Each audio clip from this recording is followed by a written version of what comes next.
Chapter 1 The Never Ending Nightmare.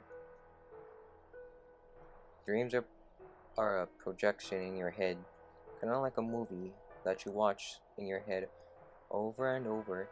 Every time you sleep, dreams sometimes come true. That's why I'm writing this. I need to see if this makes it to the real world. I am currently in a never-ending nightmare. I know how it sounds. Unbelievable. I understand. But if anyone finds my journal, please make it public. My name is Johnny Brock. I'm 14 years old. I take art and writing class. You're probably wondering when my story begins. Well, it begins now. I was home alone. My parents went out on a business trip. It was 2:30 a.m. I was staying up alone, drawing my art. I was making a monster pic of a blob that has a human face, but half-eaten body. I was getting thirsty, so I went downstairs to get some water. It was raining out. I realized the big storm was coming, so I went back up in my room to sleep. I was having a dream of a house. It was pretty common. I always dreamed about my parents' old house. It was weird. But I brushed it off. This time, it was like I was inside. But I don't remember how it looked. I was only 5 when we moved out. My memory was fuzzy. I went looking around. I kept hearing noises coming from the dining room. Went to see, and my mom was sitting there drinking coffee.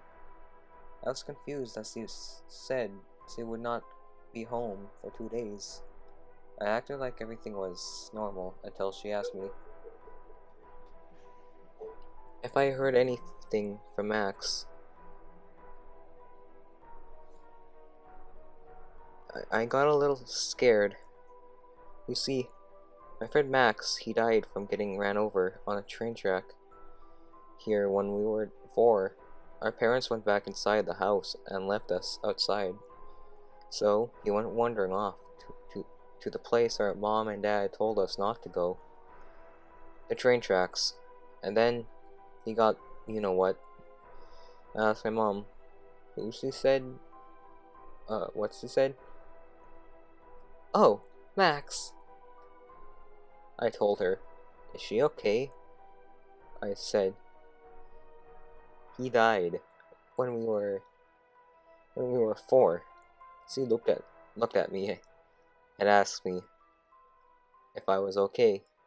I just played it off and said, yeah, I was not feeling well.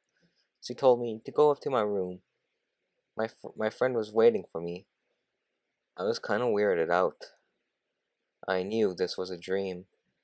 But things are off. My friend looks at me and says, "Why do I look scared?" I told him his. I told him his. Is he real? He said yes.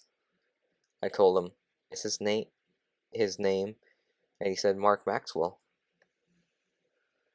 I told him what happened that day. He told me that what day. I looked at him. He looked different. I screamed. He looked like he was dead. So it started everything. It was getting dark and dark. The house looked rotten, and then I was alone. I tried waking myself up by slapping myself. All it did was hurt. This is where the nightmare began.